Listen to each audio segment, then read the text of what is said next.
Welcome to SciTech Culture with Steve Kern and Ben Warner, where we examine science, technology and culture in the 21st century.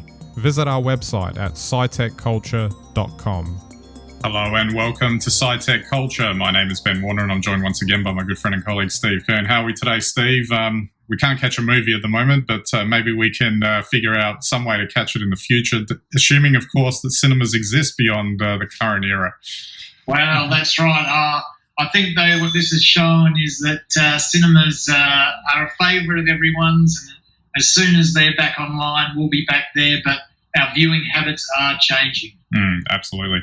So we're going to talk about this question that's being posed, I guess, more in maybe the industry itself. I think other parts of the community have probably got more pressing concerns in the current environment. But the idea of will cinemas survive the COVID era? And there's been a lot of discussion around it. Just for some context, a lot of the Hollywood studios are pushing all their 2020 releases, and there's been obviously some high profile ones like the new James Bond film. It was originally meant to open in April. They pushed it back to November, and it's possible that they could push it back even further. Disney had Mulan that was supposed to be released, which has been pushed back and now has a undated release date. And there's also now a whole bunch of other ones that Disney's pushed back. So they basically pushed it all back a year or so. The other one that I wanted to mention was Tenet, which is the new Christopher Nolan film. And the reason why I wanted to mention that one is because Nolan's wanting to basically use that film as the one that kicks it off, kicks everything back off again, to get everyone back into the cinema. I don't know if he's going to have much luck with that. I'm sure he's driving everyone at the studio nuts because they're probably wanting to just push it off as much as possible. But him being the one of the big champions of theatrical exhibition, must be hard to argue against him when his previous films have made so much money, and I guess he's a proven generator of revenue. But it is interesting in the sense that that's like part of the strategy, and it must be a hard thing for them to manage, because all of these things, they're not just movies, they're massive investments that they can't afford to lose money on. Well, that's right. And, of course, what we're talking about, though, in terms of them making their money is the old studio exhibitor sort of cinema model that then goes to what used to be, I guess, VHS and DVD, now goes to a video on demand platform.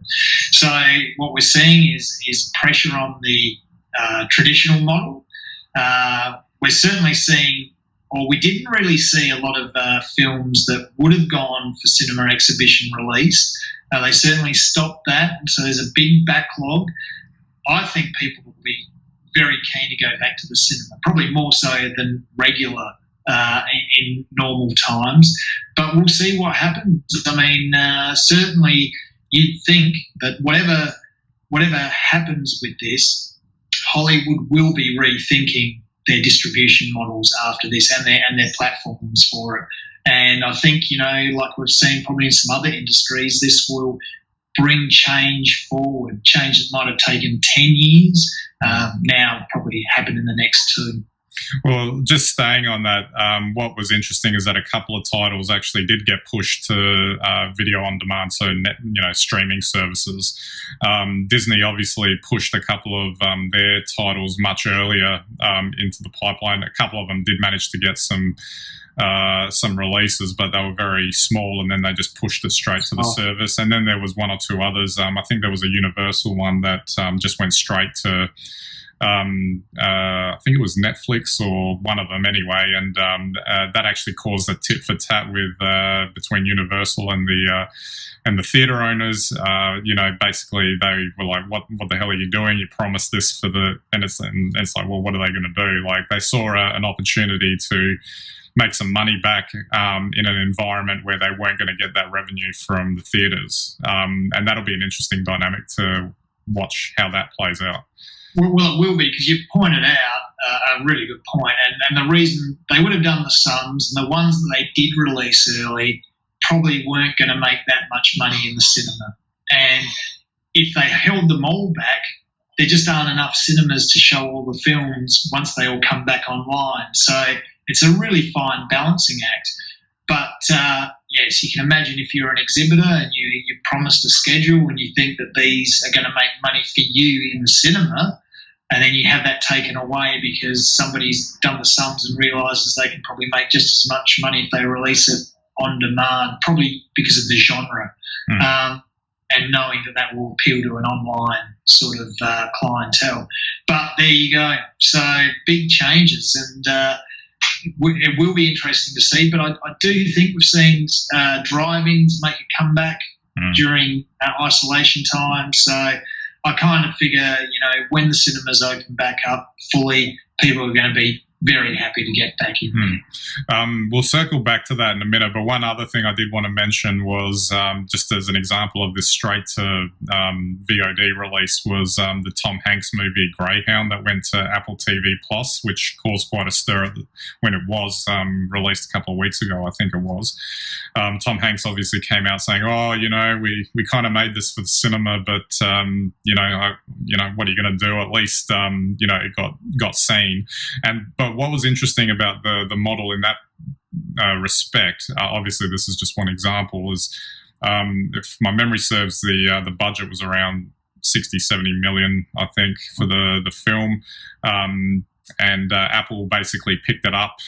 For them, that's probably just chump change. So I think they picked it up for maybe a little bit more than that, so that the studio recouped the costs and got some, a little bit on top afterwards, and then that resulted, and then obviously Apple released it, and it got an uptick, a 30% uptick in subscriptions to the service.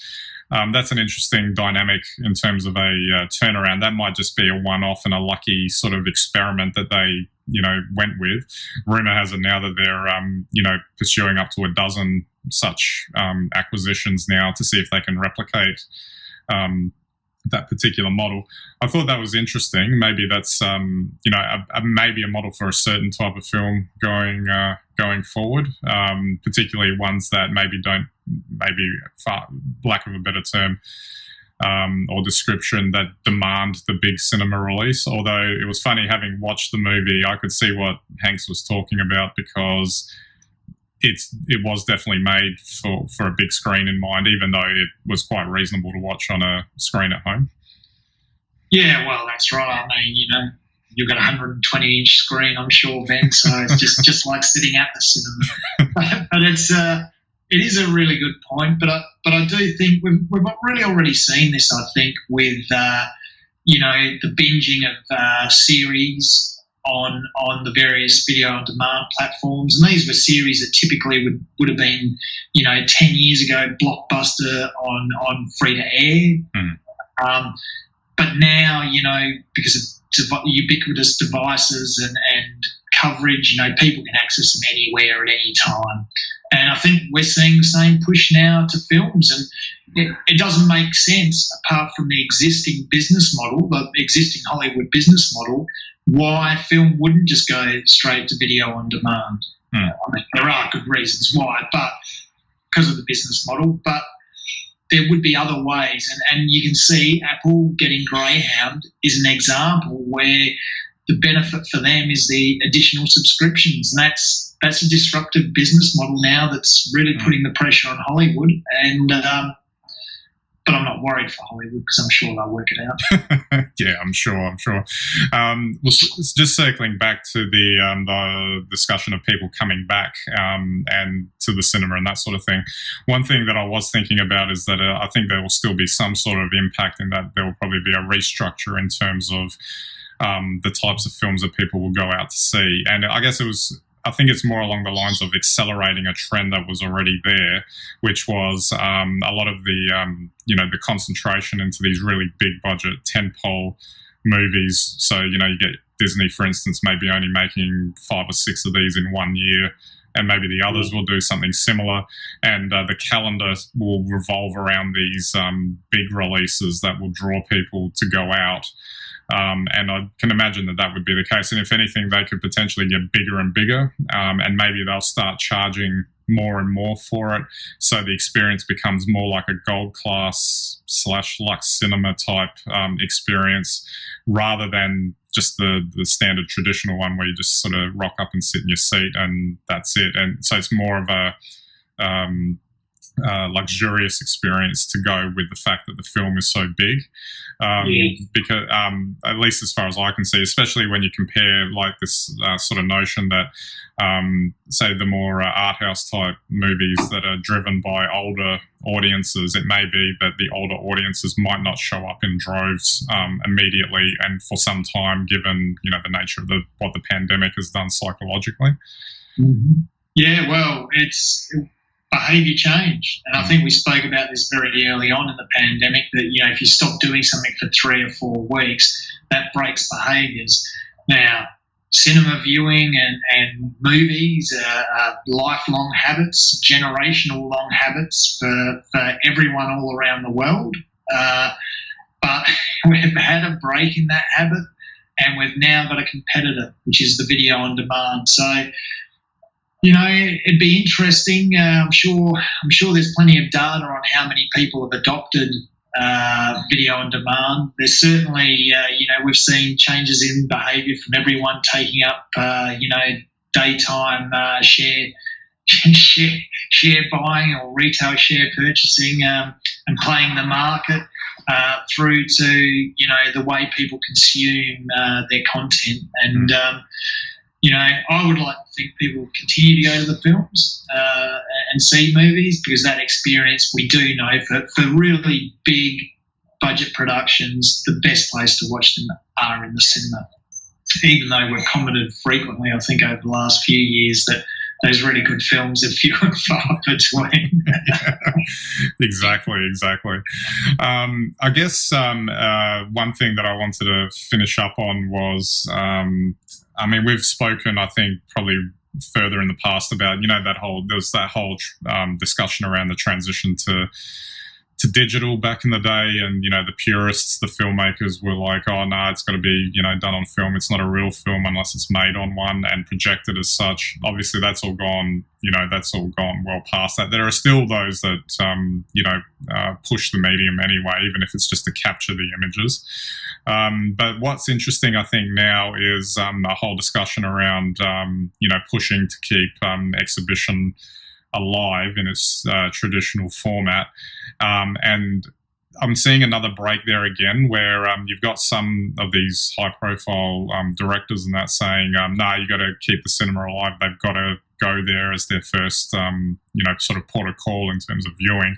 But then there's another group I've noticed that are saying things along the lines of what I would describe as similar to what we saw in the digital versus film thing, which was, look, it'll be good. We want it to be in the cinema. That's what we made it for. But at the end of the day, as long as it gets watched is probably the more important thing. And there may be cases where maybe something that's more on the lower budget side, moderate budget side, where it's harder in even the existing business model pre-pandemic, that it would have been hard to get up. And if they can find a home on those video on demand services, then the studios might look at that and say, oh, well, maybe that's our new window, and it may not have the stigma that, say, direct-to-video had in the past.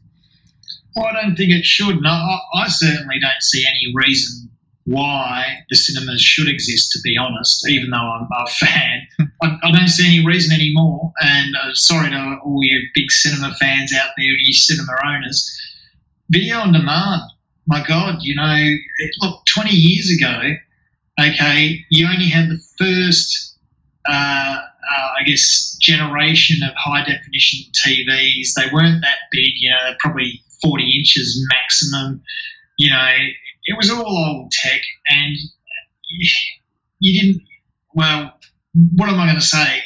Except now you can sit at home, and okay, you might not have a screen that's quite as big ratio-wise in terms of what you get in the cinema. But outside of that, there's no reason to go to the cinema for probably 80% of the films. There's just no reason. And young people, video on demand is what they do. The same way that in the 1950s, which just to remind everyone is about 70 years ago, going to the movies on Saturday afternoon was what you did. Things have changed, and I don't want to hammer nails into the cinema coffin, but I can see it still existing in the future because it's a social gathering, but I just don't see the business model lasting very much longer, especially now that COVID has really, thrown it a wrong one. And just finally on that specifically, there's been some comparisons made to the what happened after the Spanish flu, etc., and that the people sort of flocked back in droves back to the cinema. So why wouldn't it be the same now? And the only thing I would say to that is that it's a little bit of a different environment in the sense that back then that was literally the only format that you could see it in, whereas now there's just a whole plethora of things. So I think it'd be a bit simplistic to say that it's a like-for-like comparison. Well, that's right. And then just getting back to the point I made before, you couldn't compare VHS at home with, a 4K streamed film now. So, I don't see much hope for the current exhibitor model. Is all I'm saying. Yeah, exactly. All right, we might wrap it up there. And the other, final thing I wanted to say was it'll be interesting to see how they reopen over the next little while, whether they just say, no, we're just going to wait until, we can get decent numbers back in, as opposed to doing like a dribs and drabs thing where, they can only have 20 people in there for social distancing rules, etc. Yeah, well, who knows how this is going to go? I mean, basically, the way it's looking, until there's a vaccine and everyone's had it, I don't know how you get groups of people in large numbers back together again. Yeah. Cinemas, about packing people in. So, yeah, it's a shame. Yeah, absolutely. All right, so don't forget our website, scitechculture.com. You can get all of our links and content there. You can subscribe to our YouTube and Vimeo channels, our RSS feeds, and you can watch us on any and all of your devices, and we greatly appreciate your visits to our website. All right, so that's it for this episode. We'll catch you next time.